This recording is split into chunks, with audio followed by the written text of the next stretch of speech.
आदमपुर का नतीजा आप जानना चाहते हैं तो इस वक्त एक बड़ी खबर जान लीजिए। पहले राउंड का रुझान सामने आ चुका है और भव्य बिश्नोई की किस्मत चमकती हुई दिखाई दे रही है।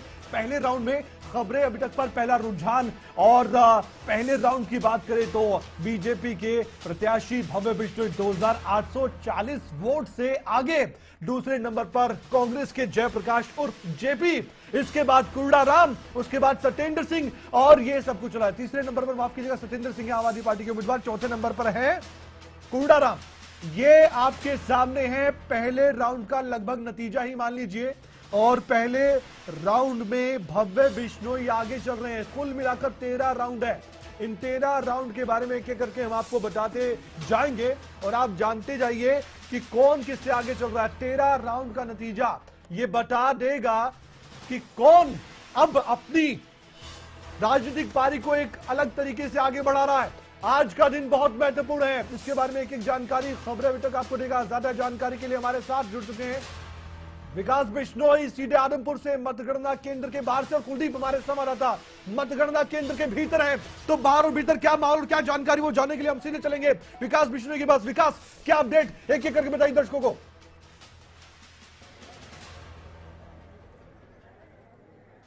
देखिए, बड़ा प्लस पॉइंट है भव्य बिश्नोई के लिए 2840 वोटों की लीड। और पहले राउंड में जहां पर 4 गांव भव्य के समर्थन के हैं और 2 गांव जहां पर कड़ी टक्कर है। ये देखिए, करीब 3000 की लीड अगर पहले ही राउंड में भव्य को मिली है तो कहीं ना कहीं अब दूसरा और तीसरा। जी विकास, आपके पास आएंगे हम और लगातार जानकारी विकास बिश्नोई हमारे संवाददाता दे रहे हैं। जादून साहब हमारे साथ जुड़े हुए, उनसे बातचीत करेंगे। लेकिन एक बार फिर से बड़ी खबर बता दें, बड़ी जानकारी दर्शकों को। इस वक्त की बड़ी खबर 2840 वोट से आगे भव्य बिश्नोई चल रहे। ये बहुत बड़ी जानकारी है क्योंकि आप जानना चाहते होंगे पहले राउंड के नतीजे क्या है। तो लगभग ये पहले राउंड के नतीजे आप समझ लीजिए, क्योंकि भव्य बिश्नोई को अब लीड मिलती हुई दिखाई दे रही है। पहले राउंड में अगर अच्छी खबर आई किसी प्रत्याशी के लिए तो उसके हौसले बुलंद हो जाते हैं। कैसे और किस तरह से वोट डाले गए हैं इसका भी हम जरूर विश्लेषण करेंगे। लेकिन पहले राउंड में कौन कौन से गांव होंगे देखने वाली बात है। कौन कौन से बूथ के जो ईवीएम की मशीनें है उसमें गिनती शुरू हुई होंगी और वो पूरी होंगी पहले राउंड की, उस पर भी हमारी नजर बनी रहेगी। हमारे संवाददाता कुछ पलों बाद जुड़ेंगे, एक एक सवाल का जवाब आपके सामने होगा। जादौन साहब हमारे साथ जुड़े हुए पॉलिटिकल एक्सपर्ट। जादौन साहब, क्या दिखाई दे रहा है आपको इस उपचुनाव के पहले राउंड के नतीजे में? भव्य बिश्नोई 2840 वोट से लीड कर रहे हैं, तो इससे आपको क्या लगता है कि ये लीड बरकरार रहेगी या जैसे जैसे राउंड आगे बढ़ेंगे दूसरी ईवीएम खुलेंगी उसमें आगे पीछे होता रहेगा खेल?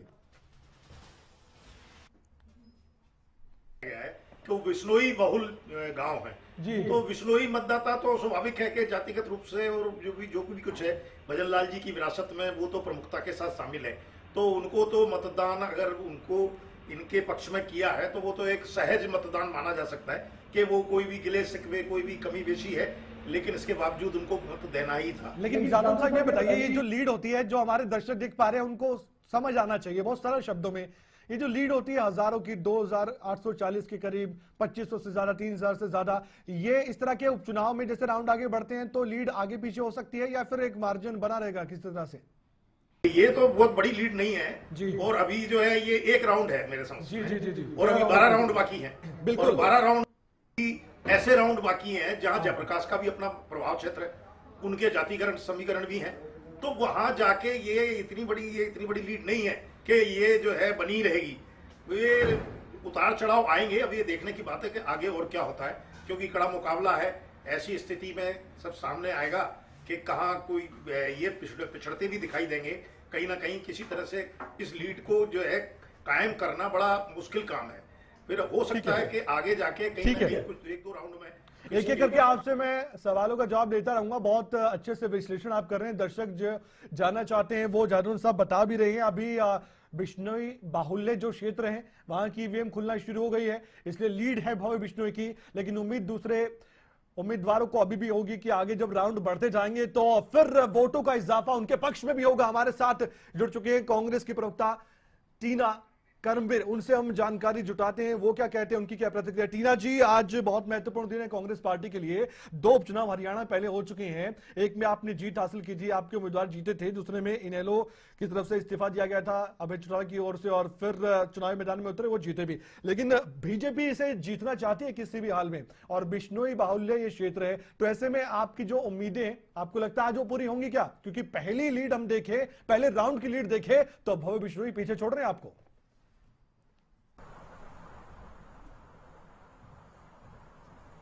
देखिए, आदमपुर जो है हमेशा कांग्रेस का गढ़ रहा है, पहली बात तो कांग्रेस और लोग जो हैं, लोगों की जो हरियाणा प्रदेश वासियों की जो नजरें हैं वो इस समय कांग्रेस की तरफ है। आप भारत जोड़ो यात्रा के बाद आप देखिए कि लोगों की उम्मीदें कितनी बढ़ गई हैं। लोग अब ये एक समय में देखिए किस तरीके का एक नैरेटिव बिल्ड किया गया था कि कांग्रेस पार्टी टूट रही है, बिखर रही है, बहुत कुछ बोला गया। लेकिन आप फिलहाल वर्तमान में देखेंगे तो लोगों की नजरें भी हैं और उम्मीदें भी हैं, और जिस तरीके का आदमपुर चुनाव में जयप्रकाश जी ने जिस तरीके का अपना योगदान दिया, और लोगों की उम्मीदें भी बनी उनसे कि हाँ, आदमपुर में अगर विकास होगा तो कांग्रेस की तरफ से ही होगा। वैसे भी अगर भव्य बिश्नोई अगर आगे भी चल रहे हैं तो मुझे लगता है कि चुनाव में हार जीत लगी रहती है। हम ये स्वीकार करने से बिल्कुल नहीं घबराते हैं। राजनीति में अगर मगर की स्थिति रहती है तभी सवाल के जवाब मिल पाते हैं। ये गणित में भी होता है, पॉलिटिक्स में भी होता है। अगर आज उम्मीदों को झटका लगता है, आपका गढ़ चला जाएगा, फिर आप क्या कहेंगे? बिश्नोई का गढ़ था, ये बिश्नोई परिवार का गढ़ था, जो आप कह रहे हैं कि कांग्रेस का गढ़ था ये, और कांग्रेस का रहेगा। नहीं, ऐसा नहीं है। फिर देखिए, ये अब आप देखिए, क्योंकि देखिए 2024 में चुनाव होने वाले हैं, तो जो रूलिंग पार्टी जो अब इस समय है, जाहिर सी बात है कि लोग चाहते भी हैं कि भाई हम उस पार्टी के साथ जाएं, तो इसमें तो कोई दो राय नहीं है। मैं इस बात से पहले तो एक स्पष्ट करना चाहती हूँ, क्योंकि आप लोगों को काम भी करवाना होगा। अभी 2 साल बच रहे हैं टोटल, तो लोगों को लगता है कि नहीं, एक ये भी एक मिनट आपको रोकना चाहूंगा मैडम, आपके सामने भी हम जानकारी रखना चाहते हैं, दर्शक भी जानना चाहते हैं। आदमपुर उपचुनाव दूसरा राउंड हुआ शुरू, और दूसरे राउंड की जो काउंटिंग है, जो मतगणना है, वो शुरू हो चुकी है, और कुछ ही देर बाद आप देखेंगे कि दूसरे राउंड में कौन आगे कौन पीछे। ये बहुत अहम जानकारी एक एक करके खबरें तक सबसे पहले आपको दे रहा है। पहले राउंड में लीड कर रहे हैं भव्य बिश्नोई, कुलदीप बिश्नोई के बेटे, और जयप्रकाश पीछे हैं दूसरे नंबर पर, फिर आम आदमी पार्टी के उम्मीदवार, फिर कुड़ाराम इनेलो के उम्मीदवार। लेकिन दूसरे राउंड में कौन आगे कौन पीछे होगा, देखने वाली बात है। टीना जी, अपनी बात पूरी कीजिए मैडम।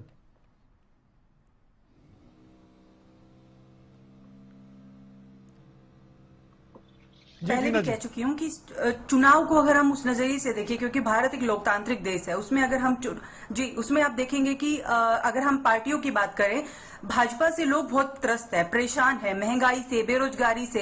हरियाणा की जनता का चुनाव, ये आदमपुर चुनाव पर भी क्यों नजरें हैं? क्योंकि अब युवाओं के पास रोजगार नहीं है सर, और युवा जो है वो अब इनकी नीतियों से बहुत परेशान है, इनकी नीतियों से इतने प्रभावित। शुरुआत में आप देखेंगे कि जब नए नए इवेंट्स लॉन्च किए गए, नई नई स्कीमें लॉन्च की गई, तो सबका ध्यान आकर्षित किया गया भाजपा के द्वारा, और देश के प्रधानमंत्री हर कभी बेटी बचाओ बेटी पढ़ाओ न जाने कितनी ऐसी स्कीम्स लेकर आए। लेकिन उससे फायदा किसे हुआ? किसी को नहीं फायदा हुआ, तो सिर्फ बीजेपी नेताओं को हुआ, जो भाजपा से और जजपा से जो जुड़े हुए थे हरियाणा के अंदर।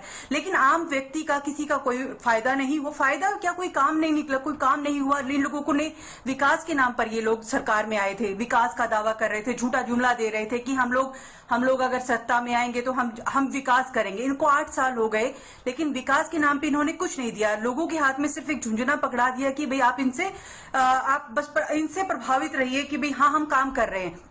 लेकिन आप कोई भी एक ऐसा डाटा उठाकर देख लीजिए कि जिसमें हरियाणा जो है, आप रोजगार में देखिए कि कितना त्रस्त है, आप महंगाई देखिए, आप एलपीजी के दाम देखिए कि जब महिलाएं किचन में जाती हैं तो सोचती हैं कि क्या खाना बनाएं। जो मुद्दे बता रही हैं, मैं जादौन साहब जो कि पॉलिटिकल एक्सपर्ट हैं, काफी जानकार रखते हैं राजनीति की, क्योंकि आप कांग्रेस का पक्ष रख रही हैं, वो निष्पक्ष तरीके से बता पाएंगे। जादौन साहब, ये जो बातें टीना जी कह रही हैं, कांग्रेस प्रवक्ता, आपको लगता है ये मुद्दे रहे होंगे आदमपुर के उपचुनाव में, या फिर दरकिनार करके जातीय गठ समीकरण और कौन कितने काम करवाएगा, सत्ता में अगर कोई उम्मीदवार रहता है तो वो ज्यादा काम करवा पाएगा, विपक्ष की ये रहेगी सोच की अगर हमें मौका मिलता है तो हमारे लिए आने वाले समय में 2024 में बहुत बड़ी हौसला अफजाई हमारी होगी, ये मुद्दे हावी, या जो बेसिक मुद्दे हैं जनता के, महंगाई है, बेरोजगारी, ये मुद्दे हावी?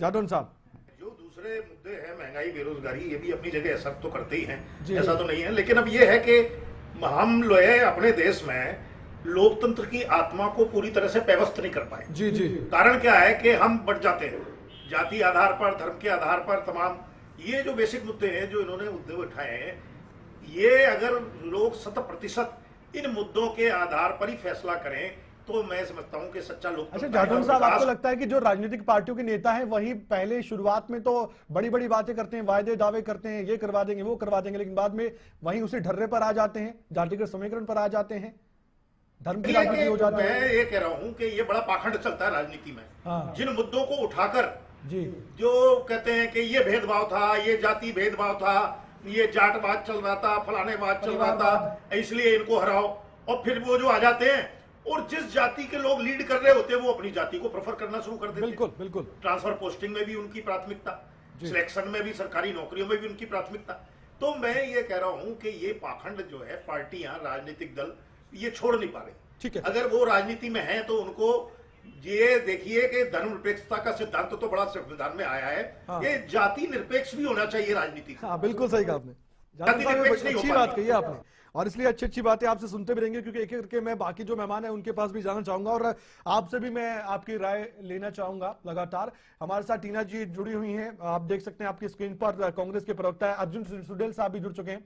अर्जुन सुडेल है इनेलो के प्रवक्ता, उनसे भी हम बातचीत करते हैं, उनकी पहली प्रतिक्रिया भी ले लेते हैं। अर्जुन जी, इस उपचुनाव में ये कहा जा रहा था कि किराए का उम्मीदवार किया है इनेलो ने, आपके विरोधी लगातार कह रहे थे, इस किराए के उम्मीदवार को लेकर क्या कहेंगे? जीत की उम्मीद है आपको? कांग्रेस से लेना पड़ा आपको, कांग्रेस से उठाना पड़ा एक उम्मीदवार को? हम ये चुनाव जीतेंगे भी। रही बात किराए के उम्मीदवार की बात, तो बीजेपी कहां से उम्मीदवार लेकर आई थी? बीजेपी के पास अपना उम्मीदवार नहीं था, कांग्रेस के पास अपना उम्मीदवार नहीं था। हमने तो वहां के उम्मीदवार को, जो वहां के स्थानीय है, जिसको लोगों ने पसंद किया है, जिसने वहां लड़ाई लड़ी है, जिसने पानी की लड़ाई लड़ी है, जिसने वहां किसानों के साथ किसान आंदोलन में खड़े होने का काम किया, हमने तो उस उम्मीदवार को टिकट दिया, ना कि किसी बाहरी से, कोई कैलाश से आ रहा है, कोई विदेश से आ रहा है। तो इस तरह के उम्मीदवार को हमने टिकट नहीं दिया, हमने वहां के नुमाइंदे को टिकट दिया जो वहां का स्थानीय नुमाइंदा है, और उस पर लोगों ने पूरा विश्वास जताया है। अच्छा जी, अभी तक के रुझान की मैं बात करूं, आपको अपडेट भी कर दूं, क्योंकि आप खबरें अभी तक के साथ जुड़े हैं। सबसे पहले सबसे सटीक हम नतीजे आज दिखाने जा रहे दर्शकों को, और स्क्रीन पर देख सकते हैं दर्शक अभी पहले राउंड के नतीजे आए हैं और लीड कर रहे हैं बीजेपी के भव्य बिश्नोई, और बाकी 0-0-0-0-0-0 दिखाई दे रहा है। एक एक करके वोटों की गिनती अब सामने आएगी और कितने वोट किसको मिले ये भी बताएंगे, लेकिन जो लीड है वो 2840 वोट से अगर कोई कर रहा है तो भव्य बिश्नोई पहले राउंड में कर रहे हैं। काउंटिंग सेंटर पर लोगों की भीड़ जमा हो गई है और सभी जानना चाहते हैं किसको कितने वोट मिले। भीड़ को देखते हुए पुलिस बल तैनात है, काफी संख्या में पुलिस के मुलाजिम वहां पर तैनात हैं, और इस समय सबकी निगाह टिकी हुई है इस आदमपुर के उपचुनाव के रिजल्ट पर। एक एक करके खबरें अभी तक आप तक जानकारी पहुंचा रहा है। ऊपर आप देख सकते हैं 13 राउंड कुल है, एक का नतीजा लगभग सामने है, बीजेपी लीड कर रही है यानी कि भव्य बिश्नोई, और उसके बाद अब हम आपको दिखाएंगे कि किसको कितने वोट मिले। कुछ ही पलों बाद आपको ये जानने को मिलेगा, एक सेकंड भी इधर उधर हुआ तो आप वो मौका गवा देंगे। इसलिए जुड़े हमारे साथ अर्जुन सुडेल भी जुड़े हुए हैं, टीना जी जुड़े हुए हैं, कांग्रेस प्रवक्ता जादौन साहब पॉलिटिकल एक्सपर्ट भी जुड़े हुए हैं, उनसे हम लगातार बातचीत भी कर रहे हैं, लगातार आपको अपडेट भी दे रहे हैं। जादौन साहब, एक बड़ा सवाल यह भी है कि ये जो उपचुनाव है इसका जो नतीजा है ये संदेश क्या देने वाला है आने वाले वक्त के लिए हरियाणा राजनीति को लेकर? ये देगा कि ये भारतीय जनता पार्टी की जो सत्ता में रहते हुए जी जो जनहित और जन विश्वास उन्होंने अर्जित किया है उसका एक सैंपल टेस्ट होगा। सैंपल टेस्ट है, ये बताएगा कि वास्तव में भारतीय जनता पार्टी ने 8 साल की सत्ता में रहते हुए किस तरह से काम किया है। तो वो ये कह रहे हैं कि ठीक है, पहले जो है लोकसभा चुनाव में आदमपुर से भव्य बिश्नोई पिछड़ गए थे मतदान में। इस बार भारतीय जनता पार्टी की ताकत उनके साथ है। एक तो मिनट आपको रोकना चाहूंगा सर, थोड़ी देर में रुझान जो है दूसरे राउंड के भी आने वाले हैं। दूसरे राउंड के लिए मतगणना जारी है कुछ ही पलों बाद। अब ये मान लीजिए कि 2 मिनट तक दूसरे राउंड का कुछ ना कुछ आपके सामने डिटेल होगा और वो जानकारी आप तक पहुंचाएंगे। एक एक करके हम बड़ी खबर आपको बता रहे हैं। जादौन साहब अपनी बात पूरी कीजिए, लगातार जानकारी भी दे रहे हैं दर्शकों तक, बताइए। ये जो है इस उपचुनाव के जो परिणाम है, हाँ। ये 2024 के आने वाले विधानसभा चुनाव में भारतीय जनता पार्टी के राजनीतिक भविष्य का फैसला एक तरह से सांकेतिक रूप से करेगा। जी ये संकेत दे देगा कि भाई ये भारतीय जनता पार्टी ने लोगों का विश्वास, जन विश्वास किस हद तक हासिल किया है कि वो उसको जो है इस उपचुनाव में अपने प्रत्याशी को आगे ले जाने, जिताने में कितनी ताकत जुटाने में सफलता मिली। ठीक है, ये बात हुई बीजेपी की। कांग्रेस के लिए बताइए। ये उसका प्रभाव पहले से दिखाई देगा, सांकेतिक रूप से एक सैंपल टेस्ट है। जी, कांग्रेस की बात करें तो कांग्रेस के लिए क्या संदेश होगा हार या जीत पर? कांग्रेस अगर मुकाबले में है तो ये तो लगता ही है कि कांग्रेस सत्ता की, अगर कम मार्जिन से कांग्रेस हारती है तो ये संदेश तो जाएगा कि कांग्रेस सत्ता की प्रबल मजबूत दावेदार है। ये मार्जिन कितना आप मानकर चल रहे हैं? कितना कम मार्जिन से अगर जीत हार होती है? तो कोई मार्जिन ही रहेगा, मुझे लगता है कि 5-7 हजार वोटों के बीच में। अगर ये 5-7 हजार का रहता है, क्योंकि अगर मगर की स्थिति है इसलिए हम कुछ भी बात कर रहे हैं, अभी तो रिजल्ट आ रहा है, फिर भी आपसे जानना चाहूंगा, अगर ये 5-7 हजार का मार्जिन रहता है तो ये क्या भव बिश्नोई की कोई बड़ी जीत नहीं रहेगी?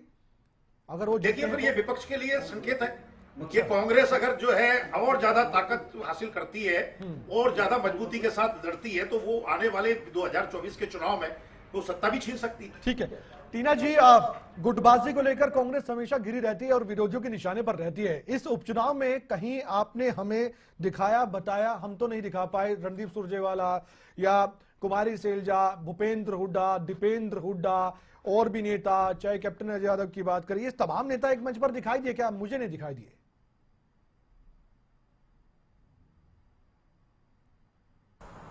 देखिए, मैं अपनी बात शुरू करने से पहले एक बात बताना चाहती हूँ कि अब देखिए, पंचायती राज चुनाव चल रहे थे। आप देखिए कितने 8 जगह मैं न्यूज में पढ़ रही थी, कितनी जगह हिंसा हुई। और आप देखिए नफरत की राजनीति किस तरीके से देश के अंदर बढ़ रही है। आप देश में, प्रदेश भी उससे कहीं अछूते नहीं रह रहे हैं। हर जगह चुनावों को लेकर जो एक जो इससे पहले जब चुनाव होते थे तो वो बिल्कुल बहुत ही शांति से होते थे, उसमें इतनी हिंसा नहीं होती। लेकिन लोगों के अंदर जो एक भाईचारे की भावना खत्म हो गई है।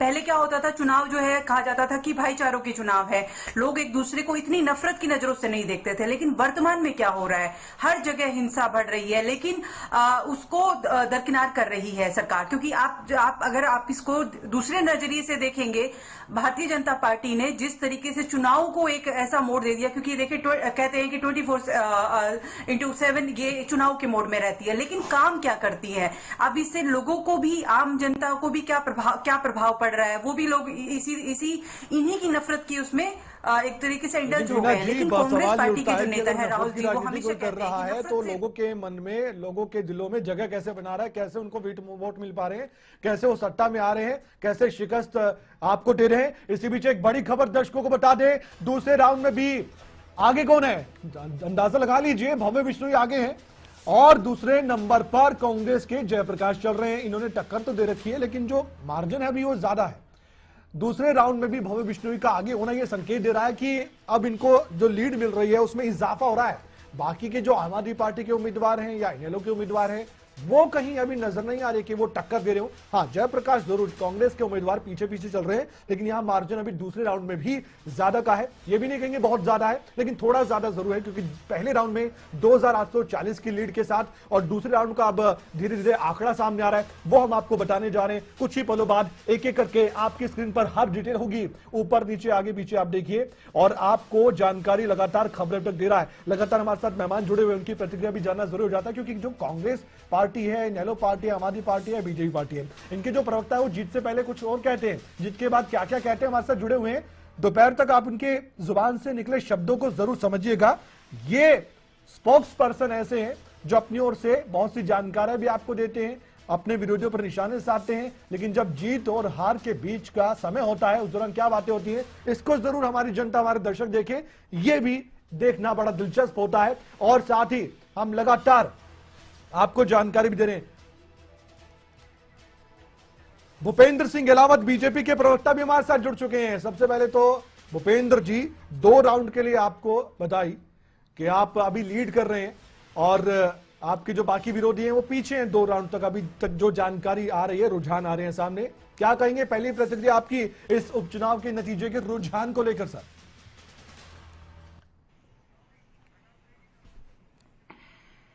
देखिए, लोगों ने जैसे भारतीय जनता पार्टी की कल्याणकारी योजनाएं के प्रति उत्साह था और चुनाव में जो भारतीय जनता पार्टी के तरफ उत्साह था उसका रिजल्ट आ रहा है, और इसी तरह से हर राउंड में भव्य बिश्नोई आगे बढ़ते रहेंगे और बहुत भारी अंतरों से चुनाव जीतेंगे।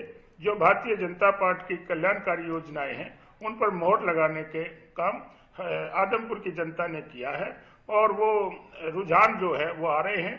हर रुझान में बीजेपी को बढ़त मिलती जाएगी और दूसरे लोग पीछे होते जाएंगे और ये एक तरह से जो उनकी हमारे कार्य प्रणाली है उस पर मोहर लगाने का काम जनता ने किया है और बहुत वोटों से भव्य बिश्नोई चुनाव जीतेंगे, इसमें किसी किस्म की कोई शंका नहीं है। और जो लोग ज्यादा शोर कर रहे थे उनका जो पहले हाल कौन होता शोर कर रहा रहे थे है, सर? आप वही आज तो हाल नाम, अब की आज बार तो भी आपके लिए होता अभी दौरान में खुशी की बात है, नाम लीजिए खुलकर, कौन शोर कर रहे थे, किसकी बात कर रहे हैं?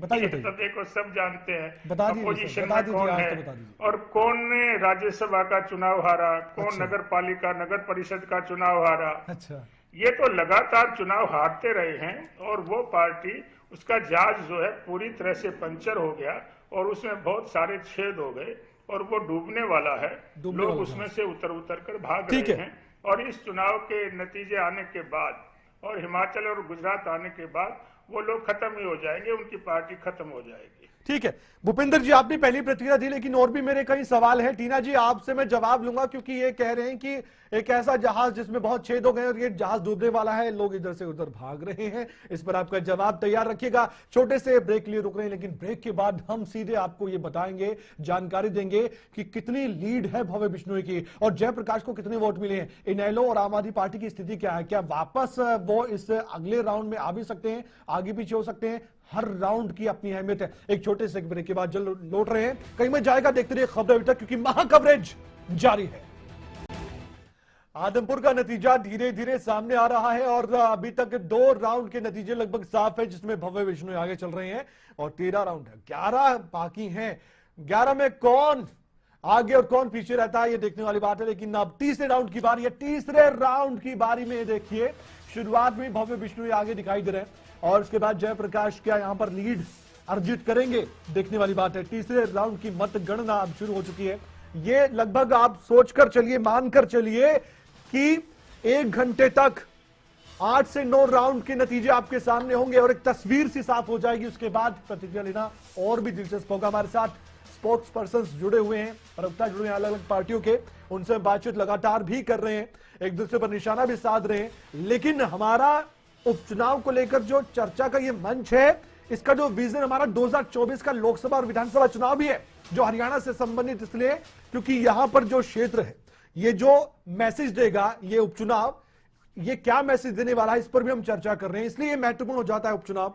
और हमारे साथ जेजेपी के प्रवक्ता दीप कमल सारन साहब भी जुड़ चुके हैं, उनका भी हम स्वागत करते हैं इस चर्चा में, क्योंकि इनकी भी काफी बड़ी जिम्मेदारी थी कि बीजेपी के उम्मीदवार को, जो सिंबल पर लड़ रहा है बीजेपी के भव्य बिश्नोई, उनको जीत की दहलीज तक पहुंचाए बहुत ताकत से। और ऐसा देखने को मिला है कि जेजेपी के नेताओं ने भी जोर लगाया, उस पर हम प्रतिक्रिया लेंगे। उससे पहले टीना जी, ब्रेक पे जाने से पहले भूपेंद्र जी बीजेपी के प्रवक्ता हमारे साथ जुड़े हुए हैं, देख रहे हैं दर्शक उनको, और सुडेल साहब इनेलो के प्रवक्ता जुड़े हुए हैं, एक बार फिर से मैं तारुफ करा रहा हूं, और जादव साहब पॉलिटिकल एक्सपर्ट जुड़े हुए हैं। टीना जी कह रहे हैं कि आपका जो पार्टी का जहाज है उसमें छेद इतने हो गए हैं, किसी भी समय डूब सकता है। आप भारत जोड़ो यात्रा की बात कर रहे हैं, पार्टी जोड़ो यात्रा कब कर रहे हैं, ये आपके विरोधी कहते हैं, क्योंकि इधर से उधर नेता चिटक रहे हैं, चाहे गुजरात की बात करें, चाहे हम उपचुनाव से पहले की बात करें। हालांकि पार्टी में आना जाना लगा रहता है, लेकिन हिमाचल में भी हमने देखा, हिमाचल के चुनाव में भी ऐसा ही हो रहा था।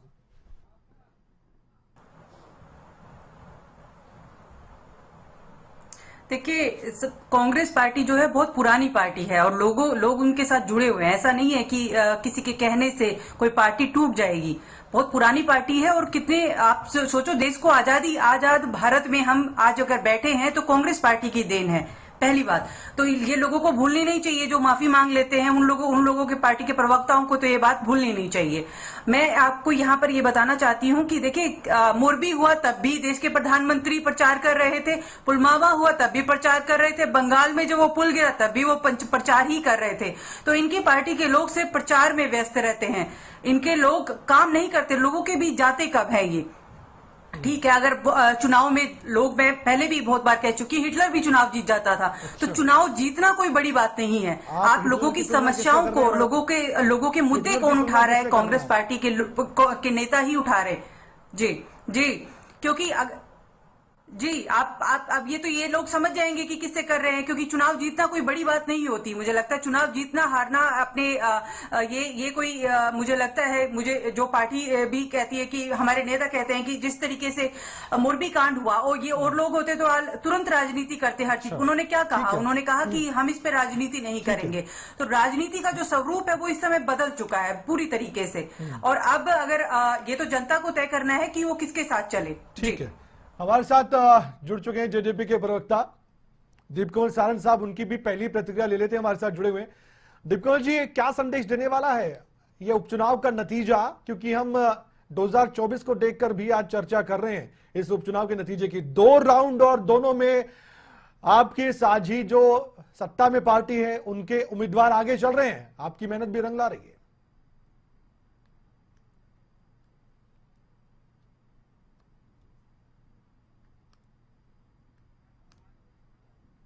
चलिए उनसे संपर्क साधेंगे हम। इनेलो के प्रवक्ता अर्जुन सुडेल साहब भी हमारे से जुड़े हैं। अर्जुन जी, ये जो चुनाव है, ये उपचुनाव है इलाहाबाद का हुआ, वहां पर अभय चौटाला चुनाव फिर से लड़े, जीते भी, लेकिन वहां भी चर्चा शुरू हो गई कि एक तरफा क्यों नहीं जीते। आप कहेंगे एक तरफा हम जीते हैं, लेकिन फिर भी विश्लेषण करने वाले विश्लेषण करते हैं कि वो जीत नहीं रही जो जीत होनी चाहिए थी। लेकिन इस उपचुनाव में 2 राउंड तक तो आप कहीं दिखाई तक नहीं दे रहे। देखिए, अगर इलाहाबाद उपचुनाव की हम बात करें तो वहां पर हमने किसानों के हक में इस्तीफा देकर चुनाव लड़ा था और कहीं ना कहीं वहां पर जीत भी दर्ज की और अच्छी मार्जिन से जीत दर्ज की। और रही बात कम मार्जिन की, तो वहां पर आपने देखा होगा कि बीजेपी के पास तो अपना उम्मीदवार ही नहीं था। वो ये बात आप एक कुछ घंटों पहले कोई भी शख्स दूसरी पार्टी का आपकी पार्टी ज्वाइन करता, आप उम्मीदवार बनाते हैं, बाकी कार्यकर्ताओं को नजरअंदाज कर देते हैं। ये आपकी पार्टी का कैसा नहीं? मैं इलाहाबाद की बात कर रहा हूँ, मैं इलाहाबाद के चुनाव की बात कर रहा था। वहां पर हलोपा, बीजेपी, जेजेपी और सारे लोग, हुड्डा तक ने भी ये कहा कि गोपाल कांडा मेरा दोस्त है। अच्छा। तो इन सब को मिल करके सिर्फ और सिर्फ एक यही था कि किसी तरह से अभय सिंह चौटाला जी को हराया जाए, लेकिन उनके साथ किसानों का साथ था, किसानों ने, और किसान बहुल्य क्षेत्र था, वहां पर भी उन्होंने जीत दर्ज की। इसके बावजूद भी तो यहाँ पर विश्लेषण करने वाले ये भी कहते हैं, अब देखिए चर्चा चल रही है तो कुछ भी चलेगी, ये भी कहते हैं कि कांग्रेस का ही एक नेता जो कुछ घंटे बाद इनेलो में शामिल हो गया, उसे प्रत्याशी बनाया, तो ये तो वोट काटने वाली बात हो गई और ये कांग्रेस को डेंट मारने वाली बात होगी। अगर ऐसा नहीं होता तो शायद कांग्रेस को थोड़ा और ज्यादा बल मिल जाता है, तो बहु विष्णु को जिताने वाली बात हो गई। इस तरह की चर्चा फिर कांग्रेस से अगर बात कर रहे हैं, कांग्रेस से उधार की, तो कांग्रेस का कौन सा कैंडिडेट है? 2009 में जेपी जी ने यहां से चुनाव लड़ा था, आदमपुर से अच्छी खासी वोट डली थी, सिर्फ 5-6 हजार के मार्जिन से वो चुनाव आ रहे थे। लेकिन उसके बाद जिन लोगों ने उनको वोट डाली थी वो 14 साल बाद दोबारा याद आई। एक बार भी आदमपुर में आकर नहीं देखा था कि मुझे जिन लोगों ने इतनी 40-45 हजार वोट दी थी उनको दोबारा कहीं नजर नहीं आया। मैं कह रहा हूं कि ऐसा क्या हो गया कि आपको अपनी पार्टी में उम्मीदवार नहीं मिला था? कांग्रेस का एक नेता जो कांग्रेस पार्टी छोड़कर आपकी पार्टी में आ रहा है, कुछ घंटों में टिकट कैसे आवंटित हो जाती है? देखिए, आवंटित की बात यह है कि हमने एक कमेटी गठित की थी, उसको गांव-गांव भेजा गया था और उन्होंने उन लोगों से, वहां के लोगों से पूछ करके कौन यहाँ का स्थानीय है, कौन यहाँ से कौन चुनाव जीत सकता है। अच्छा। वो कमेटी का फैसला था कि कौन यहाँ के किसानों की लड़ाई लड़ रहा था, कौन यहाँ पानी की लड़ाई लड़ रहा था लगातार। अच्छा। तब जाकर के उनको टिकट दी गई। ठीक है, भूपेंद्र जी भी हमारे से जुड़े हैं, बीजेपी उम्मीदवार सबके पास होते हैं, उम्मीदवार अच्छे उम्मीदवार थे, लेकिन वहां के लोगों ने जो कहा, वहां के लोगों की जो उम्मीद थी उस पर ये जो आप खाका तैयार करते हैं कुछ ही घंटों वाला, ये दूसरी पार्टियों को मत बताइएगा, वरना बहुत जल्दी रिजल्ट भी आते हैं सर्वे के, जैसे हमारी पार्टी भी दे देती है। हमारे साथ बीजेपी के प्रवक्ता भी जुड़े हुए हैं। भूपेंद्र जी, अभी तक लगातार अपडेट हम दर्शकों तक पहुंचा रहे हैं। एक बड़ी खबर बता दूं, उसके बाद मैं आपके पास आऊंगा। पहले राउंड में भव्य को कितने वोट मिले ये आपकी स्क्रीन पर है, एक एक करके जानकारी हम दे रहे हैं। पहले राउंड में भव्य को 6409 वोट मिले हैं। आप लिख लीजिए और आप याद कर लीजिए, एक एक करके 13 राउंड के ऐसे ही हम वोट बताते जाएंगे और आपकी स्क्रीन पर भी रहेंगे, लेफ्ट और राइट देखते जाइएगा। भव्य और जयप्रकाश के बीच 2846 वोट का अंतर रहा है। पहले राउंड का हम जो नतीजा है वो आपको बता रहे हैं। दूसरे नंबर पर जयप्रकाश को मिले थे 3563 वोट। लिख लीजिए, हमारे जो प्रवक्ता है वो भी, उनसे भी मैं सवाल लूंगा इस पर। तो भव्य और जयप्रकाश के बीच का जो मार्जिन है वोट का, जो लीड थी भव्य की, वो 2846 के करीब की थी। और जो टोटल वोट मिले पहले राउंड में वो 6409 मिले हैं भव्य बिश्नोई को पहले राउंड में। ये पहले राउंड का नतीजा है। तो 6409 वोट भव्य को, लीड 2846 के करीब जयप्रकाश से। ये है बात सारी। अगर हमारे साथ जेजेपी के प्रवक्ता दीपक सारंग साहब जुड़ जाएं तो मुझे बता दीजिएगा, मेरी टीम को मैं कह रहा हूं। इससे पहले मैं भूपेंद्र जी की प्रतिक्रिया ले लेता हूं। भूपेंद्र जी, अभी जो लीड चल रही है वो आपके पक्ष में चल रही है, लेकिन जो राजनीतिक गतिविधियां हुई प्रचार के दौरान उसको लेकर आप क्या कहेंगे? मैं आपसे सवाल करता हूं क्योंकि जो बाकी आपके विरोधी हैं वो कहते हैं कि जेजेपी बहुत मजबूरी में चुनाव प्रचार कर रही थी, मन तो उनका भी नहीं था, पहले असमंजस में थे, लेकिन जब उम्मीदवार के तौर पर पर्चा भरने गए भव्य बिश्नोई तब अचानक से जेजेपी के प्रदेश अध्यक्ष दिखाई दिए और उसके बाद फिर लगा कि हाँ ये दोनों पार्टियां एक साथ इस चुनावी मैदान में। लेकिन आपको लगता है उतनी मेहनत की गई है जितनी उम्मीद थी जेजेपी की ओर से भी प्रचार में? देखिए भारतीय जनता पार्टी और जसपा का बहुत अच्छे से गठबंधन चल रहा है और कांग्रेस पार्टी ने अफवाह फैलाने का काम किया और अफवाह फैला के वो उसका फायदा उठाना चाहते थे, जिसमें वो कामयाब नहीं हुए। और जसपा के नेताओं ने पूरी ईमानदारी के साथ मिलकर चुनाव लड़ा है और हमारे उम्मीदवार की पूरी तरह से मदद की है। और हमारा एक परिवार है, जो गठबंधन होता है उसमें कोई अलग अलग बातें नहीं होती। ये प्रचार करते रहते हैं, पहले तो वो नहीं आया, वो नहीं आया, वो नहीं आया, फिर वो आ जाते हैं तो ये कहते हैं कि भाई इनकी स्थिति कमजोर थी इसलिए उनको बुला लिया, उनको बुला लिया, उनको बुला लिया। इन कांग्रेस वालों के पास अपना कहने का तो कुछ होता नहीं है। ये दूसरों की बातों में से बात निकालते हैं और तरह तरह का प्रोपगंडा करते हैं। और ये प्रोपगंडा अब से नहीं, ये कांग्रेस पार्टी शुरू से कर रही है। और इनका क्या हाल हो रहा है, हर चुनाव ये हारती जा रही है, एक के बाद एक चुनाव हारने का काम राष्ट्रीय स्तर पर भी और प्रदेश। वो कह रहे हैं कि आप नफरत फैलाते हैं, उनको फर्क नहीं पड़ता जीत हार से, हम तो भारत को जोड़ने का काम करते हैं और बीजेपी वाले तोड़ने का काम करते हैं। सिर्फ चुनाव जीतना एक मकसद है, प्रचार करना मकसद है, कहीं कोई हादसा हो जाए, किसी की जान चली जाए, कोई फर्क नहीं पड़ता बीजेपी को। ये आरोप लगा रहे हैं कांग्रेस के प्रवक्ता। देखिए, मैं टीना जी को मुबारकबाद देता हूं कि ये हार से अगर खुश होती हैं तो इनको मुबारकबाद देनी चाहिए। और ये किस किस्म की बातें करते हैं, इनकी पार्टी तो इनसे जुड़ नहीं रही। भारत जोड़ो यात्रा, भारत तो पहले से माननीय नरेंद्र मोदी जी के प्रधानमंत्री के नेतृत्व में एक जुड़ा हुआ है, बहुत मजबूत भारत है। ये कौन सा भारत जोड़ने की बात कर रहे हैं? जो इन्होंने 2 हिस्से कर दिए थे भारत के, उसको जोड़ने की अगर ये बात करें तो हमारी कुछ समझ में आए। हमारा तो भारत पहले से बहुत मजबूत है, आदरणीय नरेंद्र मोदी जी के नेतृत्व में पूरा एकजुट है देश। ठीक है भूपेंद्र जी, एक बार आपको भी अपडेट में दे दूं क्योंकि बीच में रोकना चाहूंगा, एक एक करके जो अपडेट आ रहा है वो बता रहा हूं, इसलिए मैं अपने मेहमानों से माफी चाहूंगा क्योंकि बीच में थोड़ा सा आपको रोकना भी पड़ेगा इस चर्चा के बीच में। और एक एक करके अपडेट ये है कि 2 राउंड के लगभग नतीजे साफ हो चुके हैं और एक पहले राउंड का तो डिटेल हमने आपको दे दी थी, जिसमें 6000 से ज्यादा वोट भव्य बिश्नोई को मिले थे। जयप्रकाश और भव्य के बीच जो लीड थी वो आगे रहे थे भव्य लगभग 2846 से। लेकिन अब तीसरे राउंड पर नजर बनी हुई है, दूसरे राउंड के नतीजे अब आ रहे हैं और तीसरे राउंड की मतगणना शुरू हो चुकी है, उसका भी नतीजा आपके सामने होगा। तीसरे राउंड का रुझान आपके जब सामने आएगा थोड़ी और तस्वीर साफ हो जाएगी धीरे धीरे, क्योंकि मैंने कहा कि 1 घंटे तक 8 से 9 राउंड जब क्लियर हो जाएंगे तो उसमें लग जाएगा कि कौन आगे और कौन पीछे। और हमारे साथ जेडीपी के प्रवक्ता कुछ ही पल बाद जुड़ेंगे, कुछ तकनीकी दिक्कतें हैं उनसे हम बातचीत जरूर करेंगे, उनसे भी हम अपनी हमारे साथ दीप कमल जी जुड़ चुके हैं हमारे साथ, मेरी आवाज उन तक पहुंच पा रही होगी। दीप कमल जी, काफी देर से हम स्क्रीन पर ही देख पा रहे हैं, आपको सुन नहीं पा रहे थे लेकिन आप खुलकर बोलिए अब।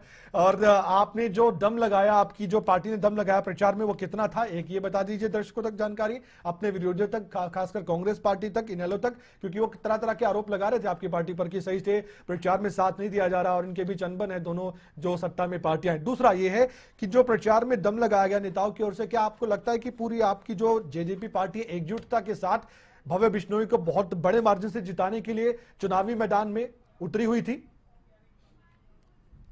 देखिए कमल, गठबंधन उम्मीदवार के तौर पर भव्य बिश्नोई के समर्थन में जननायक जनता पार्टी और भारतीय जनता पार्टी दोनों के कार्यकर्ताओं ने यथासंभव वहां पर अपनी मेहनत की है और उनके लिए वोट जुटाए हैं। उसका नतीजा आप अब तक जो गिनती हुई है उसमें देख भी रहे हैं कि उनको अच्छी खासी बढ़त मिल रही है पहले 2 राउंड में।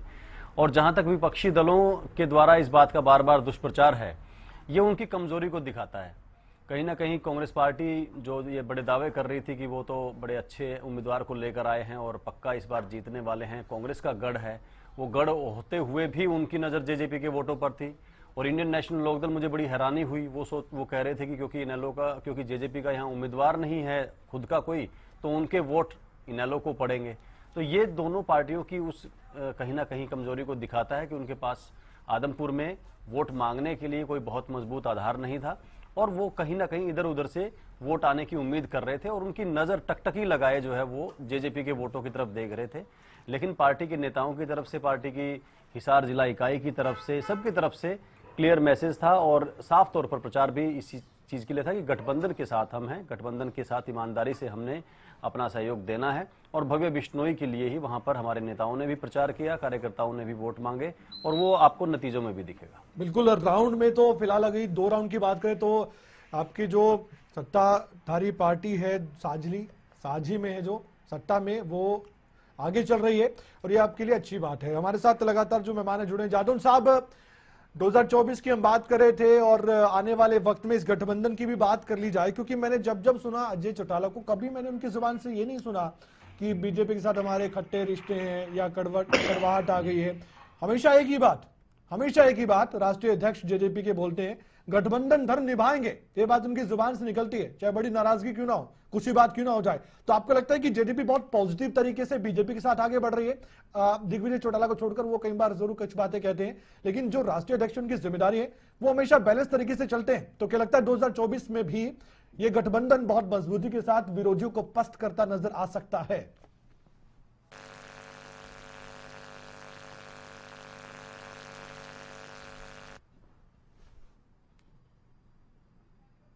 जादौन साहब, ठीक है, मैं आपके पास आऊंगा, एक छोटी सी ब्रेक का समय हो चला है, उसके बाद मैं इस चर्चा को आगे बढ़ाऊंगा और साथ ही बड़ी अपडेट भी ब्रेक के बाद हम आपको बताने जा रहे हैं। तीसरे राउंड का रुझान क्या है ये हमारे पास कुछ ही सेकंड्स बाद आने वाला है। 30 सेकंड 40 सेकंड के बाद आपके सामने हम हाजिर होंगे। एक छोटे से ब्रेक के लिए रुकते हैं।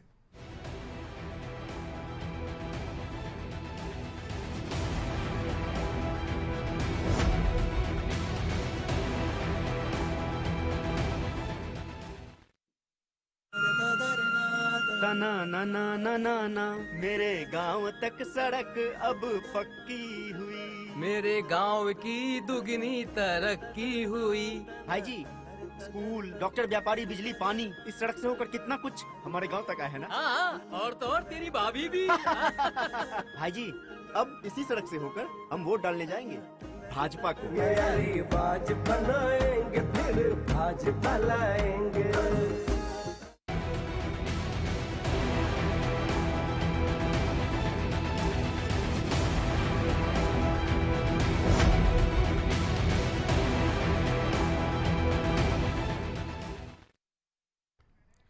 एक एक करके अपडेट आपको मिल पा रही है। 2 राउंड के नतीजे लगभग साफ है। भव्य बिश्नोई लीड बनाए हुए हैं, भव्य बिश्नोई आगे चल रहे हैं और क्या यही फेवरेट माने जा रहे थे? बड़ा सवाल हो सकता है।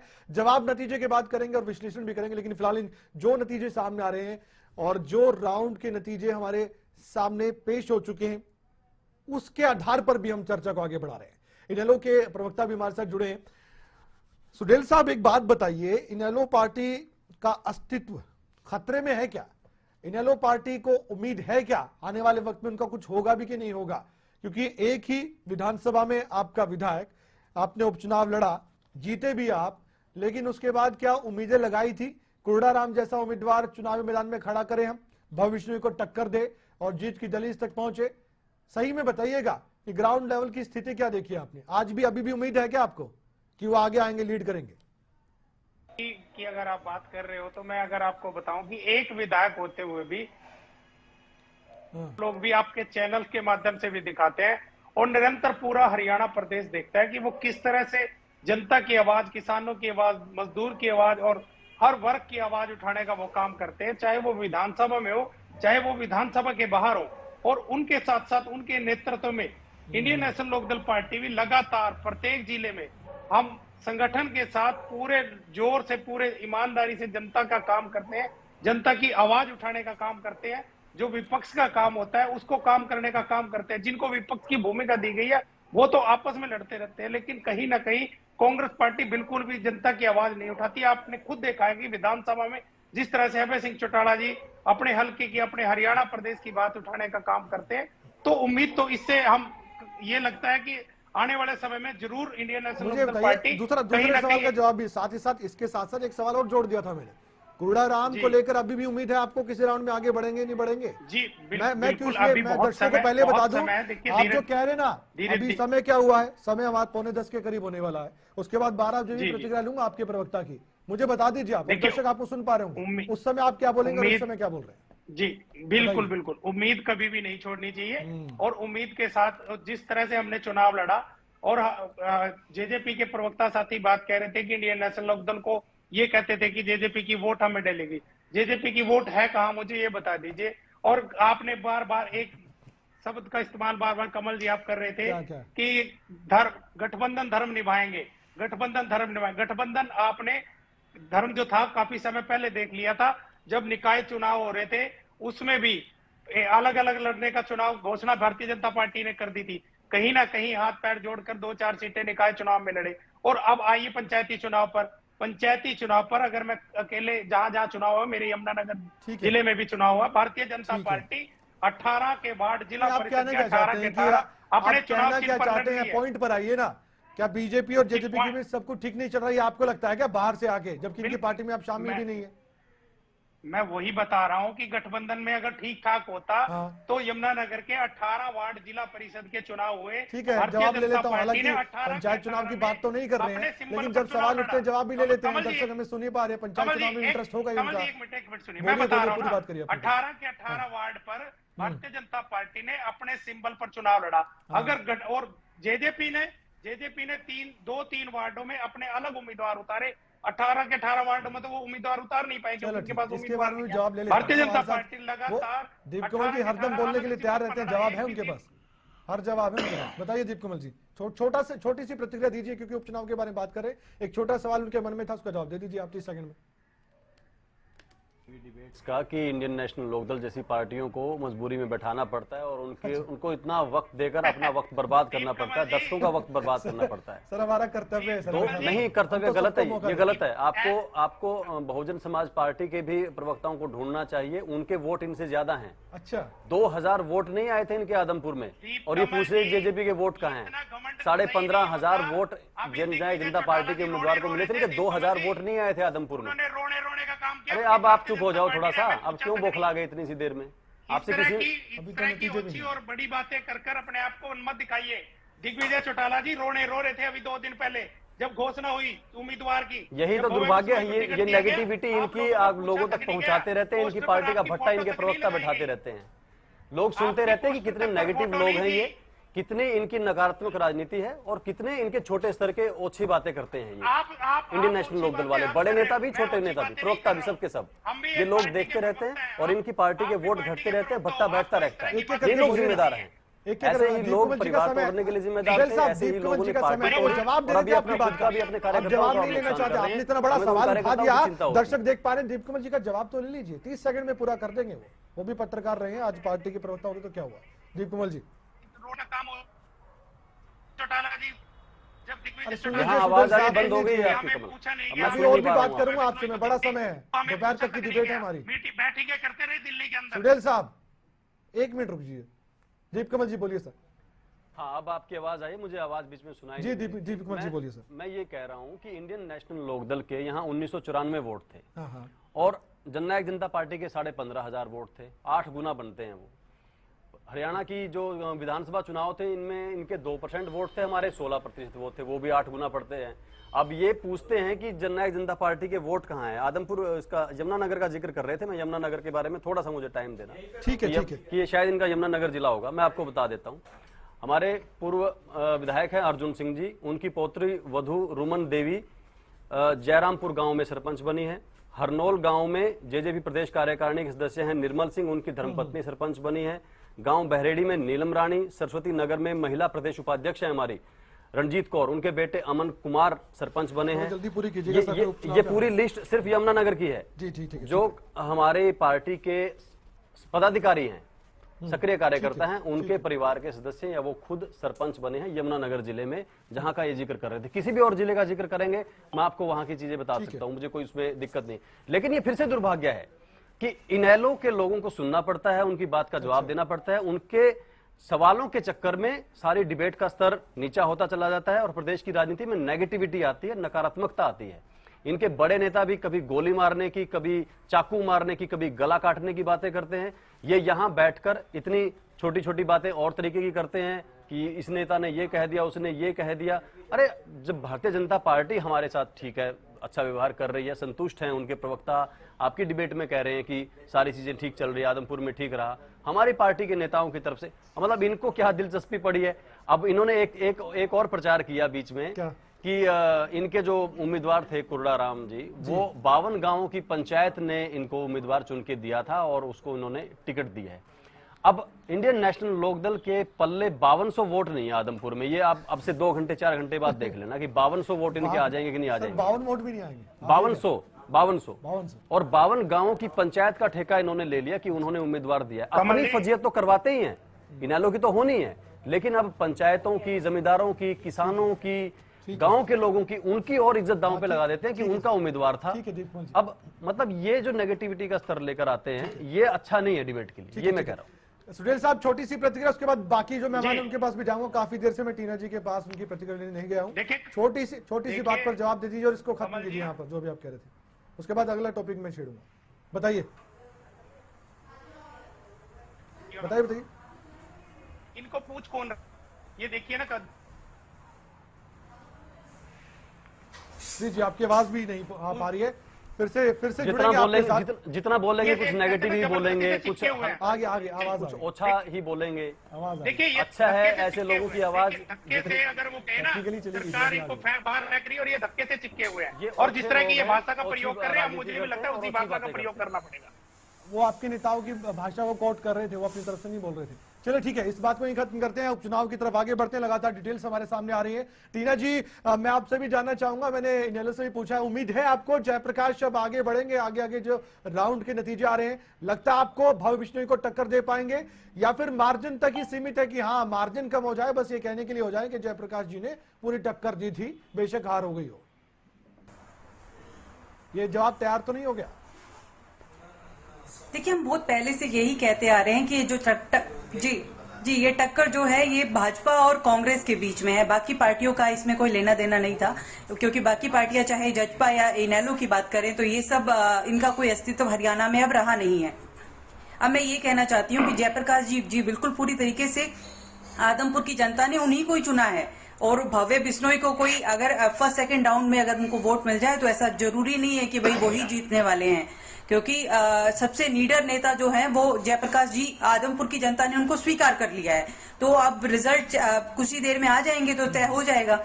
लेकिन मैं अभी जो दीप कंवल जी जो कह रहे थे, मैं उनकी बात को पहले स्पष्ट कर दूं कि बाकी कोई और नेता, बाकी कोई और प्रवक्ता ऐसी भाषा का इस्तेमाल नहीं करते जितना भाजपा और जजपा के लोग जो मिलकर कर रहे हैं। जिस तरीके का गुरूर जो इनमें में भर गया है, एक तरीके का घमंड कि 8 साल से हम सत्ता में ये कर रहे हैं वो कर रहे हैं। इनकी पार्टी की भाजपा की नुपुर शर्मा का हाल देख लीजिए, इसके बाद इनके नेता देख लीजिए अनुराग ठाकुर, वो क्या बयान दे रहे थे, डैश डैश डैश। तो ये सब चीजें बाकी पार्टी के नेताओं को ना सिखाएं। ये अपने जो गठबंधन में जो ये धर्म की गठबंधन का निभा रहे हैं, अपने लीडरशिप को जाके समझाएं कि आप लोग अब जनता के बीच जाके इतना गुरूर न दिखाएं। तो इनको एक सजेशन था, क्योंकि बाकी इनेलो के प्रवक्ता नहीं बोल रहे थे इसको, इनकी जिस तरीके की भाषा का इस्तेमाल कर रहे हैं ये लोग आकर चैनल पे इस तरीके की बातें करते हैं। बाकी लोग तो बहुत ही शांति से अपनी बात रखते हैं। नफरत की राजनीति तो इन लोगों के हाथ में है, ये फैला रहे हैं देश के अंदर नफरत। तो अदरवाइज इलेक्शन के दौरान इतनी हिंसा होती है कहीं भी। चाहते हैं ना हम भी जाने क्या घमंड है इनको, वो मैं जानूंगा आपसे, लेकिन एक अपडेट दे दूं मैं। पहले राउंड में भव्य को ठीक है। टीना जी बोलिए, आप हम डिटेल बता रहे हैं, आप बोलिए आप विपक्ष को सुनना चाहते हैं लोग, बोलिए जी। ये इतने साल अभी ये शासन में रहे हैं ना, अभी तो ये इतने टाइम से शासन में रहे हैं तो इनको गुरूर आ गया है इनको, इसीलिए इस तरीके की बातें करते हैं। क्या बात बोली जो आपको लगा गुरूर है, घमंड है इनको, क्या है वो बात? हाँ, ये नहीं तो ये इनको है कि इनके पास सत्ता है, ये काम अगर ये काम करवाते, जनता का विकास करते एक्चुअल में, तो शायद इनको ये बहुत जैसे कहते हैं कि जो ऊंचा पेड़ होता है वो झुका हुआ होता है, लोगों के सामने भी और वैसे भी जनता के बीच तो ये जाते नहीं है। कहते हैं हम किसान, ये किसान विरोधी लोग हैं। किस तरीके से जब किसान जो 700 750 किसान ने आत्महत्या की है तब कहाँ थे? तब तो ये कोई नहीं बोल रहा था, तब तो कांग्रेस पार्टी खड़ी थी। कब जनता के बीच गई? महंगाई बढ़ रही है तब तो ये बोलते नहीं है। अब एक एक करके डिटेल आ रही है। मैं एक बार दर्शकों को बता दूं, आम आदमी पार्टी के सत्येंद्र सिंह को सिर्फ 175 वोट मिले, पहले राउंड की बात कर रहा हूं। और अगर पहले राउंड में भव्य बिश्नोई की बात करें, हमने आंकड़ा बताया था 6399 वोट। आप भी सुन लीजिए सभी जो प्रवक्ता हमारे से जुड़े हैं। दूसरे नंबर पर जय प्रकाश को 3563 वोट मिले, पहले राउंड की मैं बात कर रहा हूं। दूसरे नंबर पर वो है भव्य और जेपी में जो अंतर है वो 2846 का, जबकि इनेलो आम आदमी पार्टी कहीं दिखाई नहीं दे रही। जादून साहब, मेरी आवाज आप तक पहुंच पा रही तो उसका जवाब दीजिए। क्या कॉन्टेस्ट में नहीं थी क्या आम आदमी पार्टी और इनेलो कहीं, या मुकाबला सीधा सीधा कांग्रेस और बीजेपी के बीच में ही था?